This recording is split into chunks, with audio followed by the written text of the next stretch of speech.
Hello everyone. आज के इस वीडियो में मैं त्रिभुज या ट्रायंगल से रिलेटेड कुछ इम्पॉर्टेंट टॉपिक लेकर आया हूं। इसमें हम त्रिभुज का अंतःकेंद्र एवं अंतःवृत्त क्या होता है, अंतःवृत्त की त्रिज्या कैसे कैलकुलेट करते हैं, इससे रिलेटेड एग्जाम में किस तरीके के क्वेश्चन आते हैं, ये हम कवर करेंगे। त्रिभुज का परिकेंद्र एवं परिवृत्त क्या होता है, सर्वाक्षम त्रिभुज क्या होते हैं, त्रिभुजों की समरूपता क्या होती है, ये सारा मैं इस वीडियो में कवर करने वाला हूँ। ये एक इम्पॉर्टेंट टॉपिक है, इससे रिलेटेड एग्ज़ाम में क्वेश्चन आने की संभावना बहुत अधिक होती है। आप मेरी वीडियो को लास्ट तक ज़रूर देखें। जिन लोगों ने अभी तक मेरा चैनल सब्सक्राइब नहीं किया है, इसको सब्सक्राइब करें ताकि मैं जो भी वीडियो अपलोड करूं उसका नोटिफिकेशन आपको मिल जाए। शुरू करते हैं। उससे पहले कुछ टर्म्स हैं, कॉरस्पॉन्डिंग साइड्स और कॉरस्पॉन्डिंग एंगल्स क्या होते हैं, संगत भुजा या संगत कोण क्या होते हैं, इसको हम समझ लेते हैं। मान लें ये कोई दो ट्रायंगल हैं ए बी सी, एक ट्रायंगल ए बी सी है, दूसरा ट्रायंगल है डी ई एफ। अगर ये ट्रायंगल सिमिलर या कॉन्ग्रेंट हैं, समरूप या सर्वाक्षम है, तो इनके जो समान कोण होते हैं, मान लें ये कोण x है और इसमें ये वाला कोण x है, ये वाला एंगल x है, तो इनके सामने की जो इक्वल एंगल्स होते हैं, उनके सामने की जो साइड्स होती हैं, इसके सामने की, इस वाले एंगल के सामने की साइड्स ये है, इस वाले एंगल के सामने की साइड्स ये है, तो ये वाली साइड्स बी सी और डी एफ क्या कहलाएंगी, कॉरस्पॉन्डिंग साइड्स कहलाएंगी ऑफ ट्रायंगल या त्रिभुजों की संगत भुजाएं कहलाएंगी। ऐसे ही संगत कोण क्या होते हैं, ये दो ट्रायंगल हैं, ए बी सी है और दूसरा डी ई एफ है, और ये सिमिलर या कॉन्ग्रेंट ट्रायंगल हैं, तो इनके जो इक्वल साइड्स होती हैं, मान लें ये वाली साइड्स ए बी इक्वल किसके, ई एफ के है, तो इक्वल साइड्स के सामने के जो एंगल्स होते हैं वो एंगल कॉरस्पॉन्डिंग एंगल्स या संगत कोण कहलाते हैं। तो इस साइड के, इस वाली साइड के सामने का एंगल ये हुआ एंगल सी, और इस वाली साइड्स के सामने का एंगल क्या हुआ, एंगल डी। तो एंगल सी और एंगल डी क्या कहलाएंगे, ये कॉरस्पॉन्डिंग एंगल्स कहलाएंगे। तो आपको ये ध्यान रखना है, कॉरस्पॉन्डिंग एंगल्स या संगत कोण क्या होते हैं और संगत भुजा क्या होती हैं। अब नेक्स्ट देखते हैं। अब सर्वाक्षम त्रिभुज क्या होते हैं या कॉन्ग्रेंट ट्रायंगल्स क्या होते हैं, इसको हम समझ लेते हैं। तो दो त्रिभुज सर्वाक्षम कहलाते हैं यदि उनका आकार, हमको यहाँ क्या याद रखना है, आकार और माप, किसकी माप, उनकी भुजाओं की माप। तो दो त्रिभुज कॉन्ग्रेंट ट्रायंगल्स कहलाते हैं या सर्वाक्षम त्रिभुज कहलाते हैं अगर उनका आकार, शेप और माप और साइज समान हो, उनकी स्थिति चाहे कैसी भी हो। अगर ये वाली साइड्स इस वाली साइड्स के इक्वल है, ये वाली साइड्स इस वाली साइड्स के इक्वल है, और ये वाली साइड्स इस वाली साइड्स के इक्वल है, ठीक है, तो तीनों साइड्स इसकी इक्वल हो गई और इनका शेप भी इक्वल। जब तीनों साइड्स इक्वल होंगी तो शेप अपने आप इक्वल हो जाएगा। तो ये दोनों ट्रायंगल्स क्या कहलाते हैं, कॉन्ग्रेंट ट्रायंगल्स या सर्वाक्षम त्रिभुज कहलाते हैं। अगर मैं दूसरी तरीके से भी इसको लिख सकता हूँ, अगर ये वाली साइड इसमें इस वाली साइड्स के इक्वल है, ये वाली साइड्स इस वाली साइड्स के इक्वल है, और ये वाली साइड्स अगर इस वाली साइड्स के इक्वल है, तब भी ये सर्वाक्षम ट्रायंगल्स या कॉन्ग्रेंट ट्रायंगल्स कहलाएगा। क्योंकि मैंने इसमें कहा है उनकी स्थिति चाहे कैसे भी हो, लेकिन उनकी साइड्स इक्वल होनी चाहिए।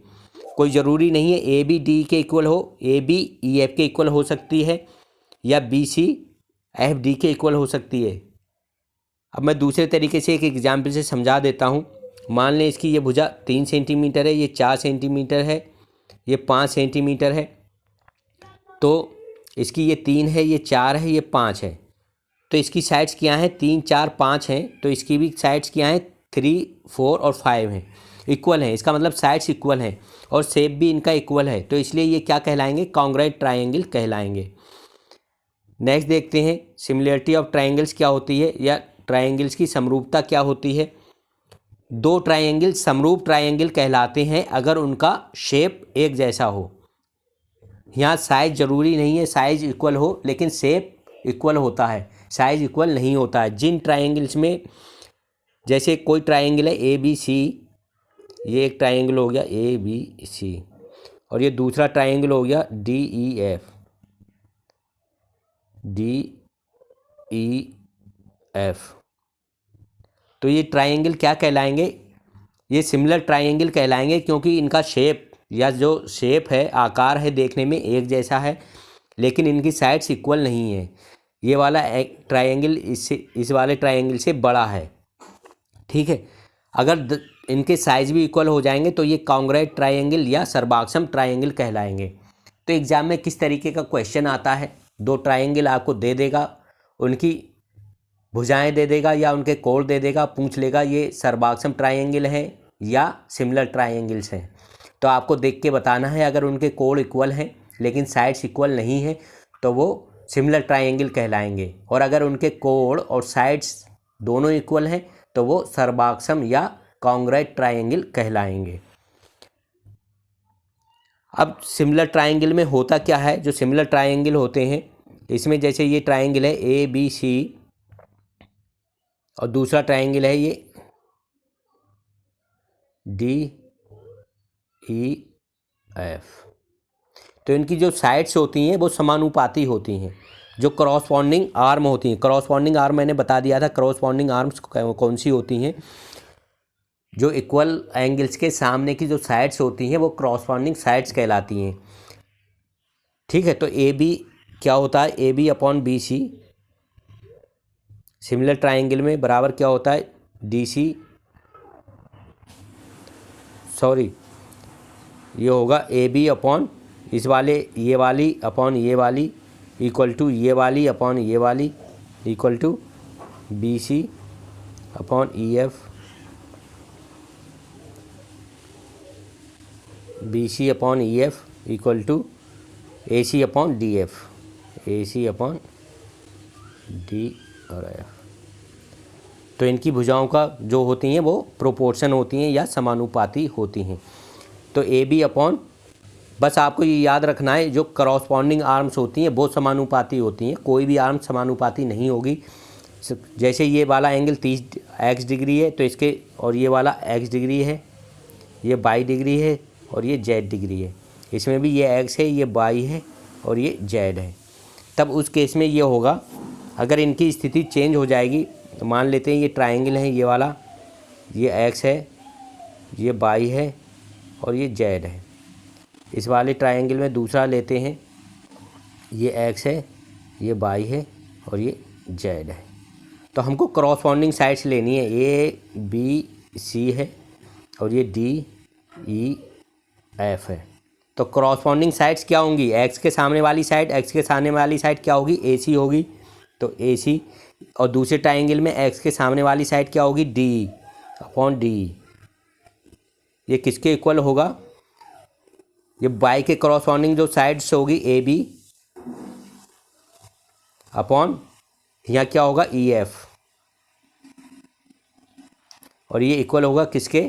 जो जेड के सामने की होगी, जेड के सामने क्या हुआ है यहाँ पे? ए सी, सॉरी, जेड के सामने की बी सी, और यहाँ जेड के सामने क्या है? Upon D F. बस ये आपको याद रखना है, जो करॉस्पॉन्डिंग साइड्स होंगी वो प्रोपोर्शन होंगी। अब देखते हैं त्रिभुज का अंतःवृत्त क्या होता है। आपको यहाँ दो नोट्स और याद रखने हैं, ये बहुत ज़रूरी हैं, इसी से रिलेटेड क्वेश्चन आते हैं। तो नोट 1 है, या दो त्रिभुज समरूप होंगे या सिमिलर होंगे तो उनके परिमाप का अनुपात उनकी संगत भुजाओं के अनुपात के समान होगा। तो आपको ये याद रखना है, इसमें क्वेश्चन इस तरीके का आता है, त्रिभुज ए बी सी और डी ई एफ सिमिलर हैं तो इनके परिमाप का अनुपात क्या होगा? अगर इनकी संगत भुजाओं का अनुपात इतना है तो इनके परिमाप का अनुपात क्या होता है? उनकी संगत भुजाओं के अनुपात के बराबर होता है। और दूसरा नोट है, यह दो त्रिभुज समरूप होंगे तो उनके क्षेत्रफल का अनुपात क्या होगा? उनकी संगत भुजाओं के अनुपात के वर्ग के बराबर होगा। तो इसमें किस तरीके का क्वेश्चन आता है? दो ट्रायंगल या दो समरूप या दो similar triangle A B C और DEF हैं तो इनकी करस्पॉन्डिंग साइड्स का रेशियो जो है 1:2 है। तो इनके एरिया का रेशियो क्या होगा? तो एरिया का रेशियो जो होगा वो इनकी साइड्स के रेशियो के वर्ग के इक्वल होगा। तो क्या हो जाएगा? Area of first triangle upon area of second triangle equal to 1/2 का होल स्क्वायर, तो 1/4 हो जाएगा। तो इनका एरिया का जो प्रोपोर्शन होगा वो 1:4 हो जाएगा। तो आपको ये नोट ध्यान रखना है, इसी से रिलेटेड क्वेश्चन एग्जाम में आते हैं। अगर परिमाप का अनुपात पूछेगा तो जो उनकी साइड्स का रेशियो होगा वही होगा। अगर एरिया का रेशियो पूछेगा तो उनकी जो साइड्स के रेशियो का हम स्क्वायर कर देंगे तो एरिया का रेशियो आ जाएगा। नेक्स्ट देखते हैं। अब त्रिभुज का अंतःकेंद्र और परिकेंद्र क्या होता है ये हम डिस्कस करेंगे। Incentre and incircle of triangle. तो सबसे पहले देखते हैं त्रिभुज का अंतःकेंद्र और अंतःवृत्त। तो त्रिभुज का अंतःकेंद्र होता क्या है, पहले हम इसको समझ लेते हैं। ये कोई ट्राइंगल है हमारे पास ABC, या एक ट्राइंगल है ABC। तो अब क्या करते हैं, त्रिभुज का अंतःकेंद्र कैसे बनाते हैं? जो ये एंगल है इसका एक बाइसेक्टर का मतलब अगर ये एंगल 60 डिग्री है तो एक 30 डिग्री की इसके हाफ एंगल की एक लाइन खींचते हैं, ये वाली लाइन। ऐसी जो एंगल B है इसका बाइसेक्टर बनाती हुई एक लाइन, बाइसेक्टर का मतलब जो इस एंगल को 2 बराबर भागों में बांटती हुई एक रेखा हम खींचते हैं। ये एक रेखा हो गई। ऐसे ही C को 2 बराबर भागों में बांटती हुई एक रेखा खींचेंगे तो ये जिस पॉइंट पर ये तीनों लाइंस मिलेंगी ये पॉइंट क्या कहलाएगा? इसका अंतःकेंद्र कहलाएगा। ये पॉइंट क्या हो गया? M अंतःकेंद्र हो गया।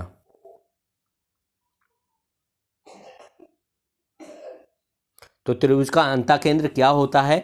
जिस पॉइंट पर त्रिभुज के तीनों अर्धक कोण मिलते हैं या तीनों अर्धक कोण का प्रतिच्छेद बिंदु उस त्रिभुज का अंतःकेंद्र कहलाता है। ठीक है।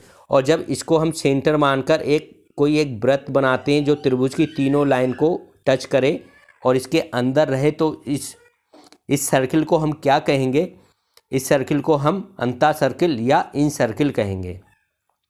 अब इन सर्किल की हम त्रिज्या कैसे निकालते हैं? तो इन सर्किल की त्रिज्या निकालने के लिए एक फार्मूला होता है, उस फार्मूले को देख लेते हैं।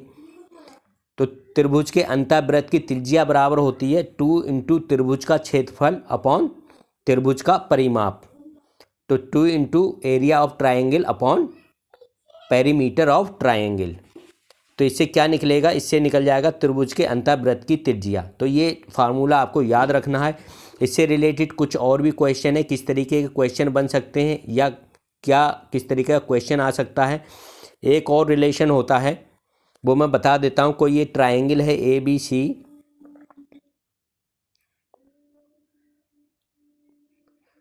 ये इसका एंगल है और इसके ये अंतःकेंद्र है। कोई ये अंतःकेंद्र है M, ठीक है।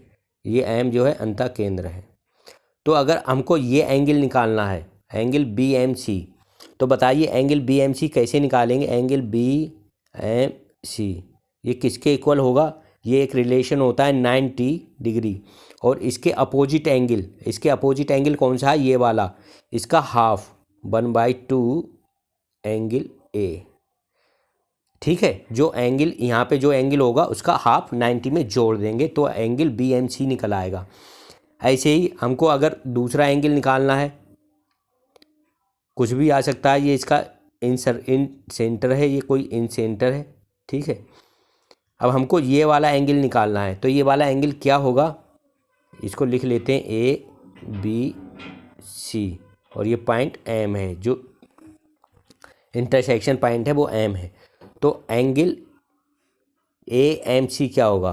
बताइए एंगल AMC ये वाला एंगल क्या होगा? ये वाला एंगल बराबर 90 डिग्री प्लस इसका अपोजिट एंगल कौन सा है? B है। इस वाले का अपोजिट एंगल जो वर्टेक्स पर बनता है वो B है, उसका आधा, हाफ और एंगल B। तो ये रिलेशन होता है। तो आप जो भी एंगल निकालना है, अगर AMC निकालना है तो 90 प्लस इसके अपोजिट एंगल का हाफ। ऐसे ही ACB निकालना है एंगल तो इक्वल टू 90 प्लस हाफ और जो यहाँ एंगल C पे बनना है उसका आधा। तो इस तरीके से ये एंगल भी निकालने के लिए आ सकता है, या जो अंतःवृत्त है उसकी त्रिज्या निकालने के लिए आ सकती है, या त्रिज्या दी हो तो ट्रायंगल का क्षेत्रफल या एरिया निकालने के लिए आ सकता है। तो किसी भी तरीके का क्वेश्चन आ सकता है। आपको बस ये दो रिलेशन, पहला रिलेशन ये है एंगल में क्या रिलेशन होता है, जो इन सेंटर पर जो एंगल बनता है टू लाइंस के बीच उसमें, और जो वर्टेक्स पर एंगल होता है उसमें क्या रिलेशन होता है, उसमें ये रिलेशन होता है 90 प्लस वर्टेक्स का हाफ। जो एंगल निकालना है उसके अपोजिट वर्टेक्स का हाफ ऐड कर देते हैं 90 में, तो एंगल निकल आता है। ठीक है, अब इससे रिलेटेड किस तरीके के क्वेश्चन आते हैं वो क्वेश्चन देख लेते हैं। ये क्वेश्चन नंबर 1 है। ये कोई ट्रायंगल है, नीचे दिए गए आरेख में एम त्रिभुज ए बी सी में अंतः केंद्र है। तो एम क्या है, इन सेंटर है। त्रिभुज ए बी सी में 5 सेंटीमीटर त्रिज्या का अंतःवृत्त खींचा गया है। तो ये रेडियस कितनी है, ये वाली रेडियस 5 सेंटीमीटर है। ये कितनी हो गई, रेडियस हो गई अंतःवृत्त की। ठीक है, और यह त्रिभुज ए बी सी की परिधि, परिधि का मतलब पेरीमीटर, पी कितना दिया है, पेरीमीटर 50 सेंटीमीटर दिया है। तो त्रिभुज का क्षेत्रफल निकालिए। तो क्षेत्रफल कैसे निकालते हैं, तो आर बराबर होता है अंतःवृत्त की त्रिज्या बराबर 2 इंटू एरिया त्रिभुज का क्षेत्रफल। ठीक है, 2 इंटू त्रिभुज का क्षेत्रफल अपॉन पेरीमीटर, पी या पेरीमीटर। ठीक है, तो आर हमको पता है 5 है, 2 इंटू एरिया हमको निकालना है, ए मान लेते हैं, अपॉन पेरीमीटर कितना है 50 सेंटीमीटर है। तो ए बराबर कितना हो जाएगा, यहाँ से एरिया ए बराबर कितना हो जाएगा बताइए, 125 सेंटीमीटर स्क्वायर। तो यहाँ से इसका एरिया निकल जाएगा। नेक्स्ट क्वेश्चन देखते हैं। क्वेश्चन नंबर 2 है, नीचे दिए आरेख में बिंदु एम त्रिभुज ए बी सी का अंतः केंद्र है। तो एम क्या है, एम इन सेंटर है। त्रिभुज ए बी सी में यदि कोण बी ए एम, ये वाला एंगल, ठीक है, ये वाला एंगल कितना दिया है 25 डिग्री दिया है, और कोण सी बी एम 30 डिग्री है। ये वाला हाफ दिया है, ये ध्यान रखना, ये हाफ एंगल कितना है 30 डिग्री है। तो कोण एम सी ए का मान क्या होगा,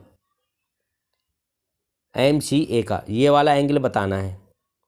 ठीक है, तो ये वाला एंगल निकालने के लिए एक ये ट्रायंगल जो हमारा बन रहा है, इस ट्रायंगल में, ये वाला ट्रायंगल में, ये वाला तो हमको पता है ये भी 25 होगा। ठीक है, क्योंकि एम अगर इन सेंटर है तो ये कोण का अर्धक होगा। ए पे जो एंगल है वो उसकी ये वाली लाइन जो होगी उसकी अर्धक लाइन होगी, या उसका बाइसेक्टर होगा। तो ये हाफ एंगल 25 है, तो उसका इधर जो बचा एंगल ये भी हाफ 25 डिग्री हो जाएगा। तो ये 25 हो गया। अगर हम ये और निकाल लें, ये इस वाले एंगल से निकल जाएगा।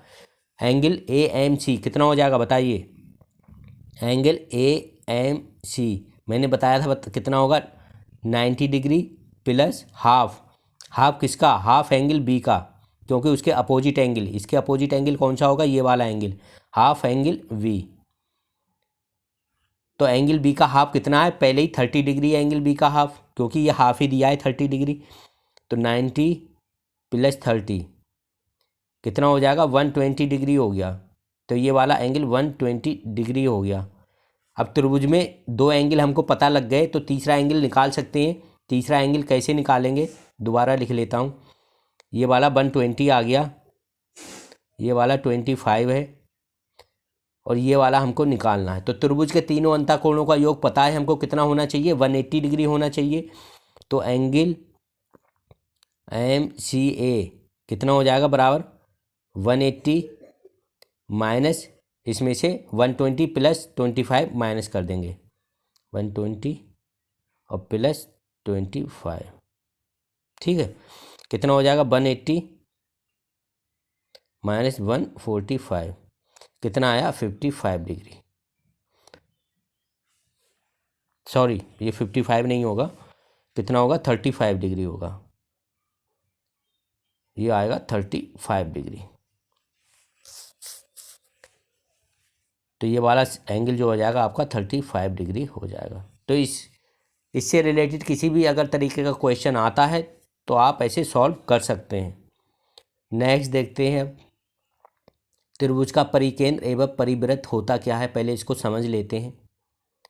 त्रिभुज का परिवृत्त बनाते कैसे हैं।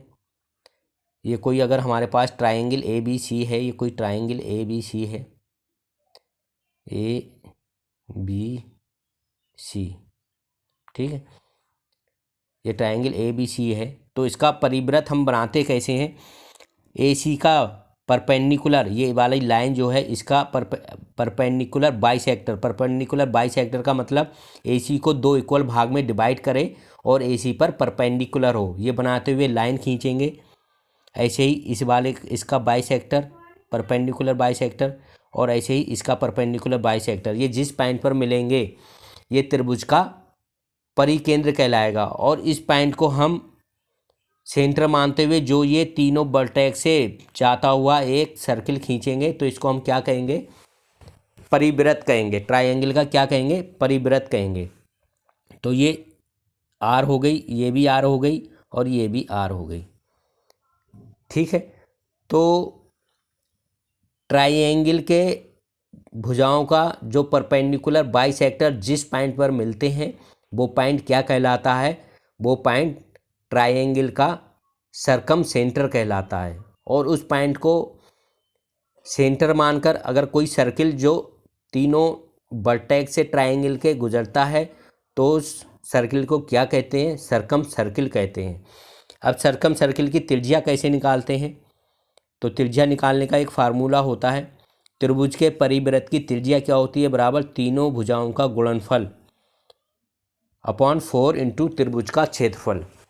तो अगर कोई ट्रायंगल है, इसकी साइड दी है 3, 4, 5 दी हैं, ठीक है, तो इसके परिवृत्त की त्रिज्या हमको निकालनी है। तो इसका सबसे पहले एरिया निकालेंगे, ठीक है। तो एरिया जब निकल आएगा तो त्रिभुज का आर बराबर निकालने के लिए कैसे करेंगे, तीनों भुजाओं का मल्टीप्लिकेशन या गुणनफल कर देंगे। 3 इंटू 4 इंटू 5 अपॉन 4 इंटू इसका एरिया।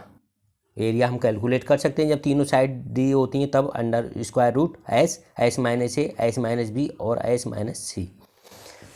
तो इस तरीके से क्वेश्चन कर सकते हैं। बस ये फार्मूला आपको याद रखना है कि त्रिभुज के परिवृत्त की त्रिज्या हमको कैसे निकालनी है।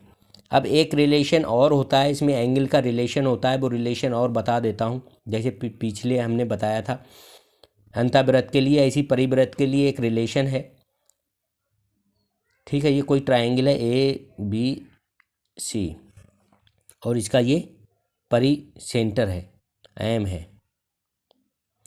तो इस पे ये एंगल हमको निकालना है, ये वाला एंगल हमको निकालना है, कितना होगा। तो अगर ये वाला ए पे एंगल हमको पता है, ये एक्स है, तो ये वाला एंगल बी एम सी, इसको ठीक से क्लियर से बना लेता हूँ एक बार। ये ट्रायंगल है ए बी सी, ये वाला एंगल हमको दिया है एक्स है, तो हमको ये एंगल निकालना है, ये एम है। ये क्या है, एम। लेकिन एग्जाम में दिया होगा ये परी सेंटर है, त्रिभुज का परिकेंद्र है या अंता केंद्र है। तो ये याद रखना है, अगर अंता केंद्र होगा तो जो अंता केंद्र वाला रिलेशन है वो लगाएंगे, और ये मैं परिकेंद्र वाला बता रहा हूँ, ये एम जो है इसका परिकेंद्र है। तब ये वाला एंगल क्या होगा, तो ये वाला एंगल इसके अपोजिट एंगल का डबल हो जाता है, 2x होगा, ठीक है। अगर ये एंगल दिया है तो ये वाला एंगल निकालना है, तो इसकी जो सी पे एंगल बनेगा उसका डबल हो जाएगा एंगल ए एम सी। तो परिकेंद्र में क्या होता है, जो वर्टेक्स पे एंगल बनता है उसके अपोजिट एंगल वर्टेक्स पे बनने वाले एंगल का डबल होता है, या जो शीर्ष बिंदु पर एंगल बनता है उसके अपोजिट जो हमको निकालना है परिकेंद्र पर जो एंगल बनेगा वो कितना होगा, वो वर्टेक्स पे बनने वाले एंगल का डबल होगा। अगर ये 30 डिग्री है, मान लें ए पे जो एंगल बनना है एक्स बराबर 30 डिग्री है, तो ये वाला एंगल कितना हो जाएगा, ये 2 इंटू 30 डिग्री, 2 इंटू 30 डिग्री कितना हो जाएगा, 60 डिग्री हो जाएगा। तो एंगल का रिलेशन भी आपको याद रखना है, क्योंकि ज्योमेट्री में एंगल भी निकालने के लिए आता रहता है। अब एक क्वेश्चन यहाँ पे और बनता है, क्वेश्चन इस तरीके का आता है, क्या त्रिभुज का अंता केंद्र त्रिभुज के बाहर हो सकता है।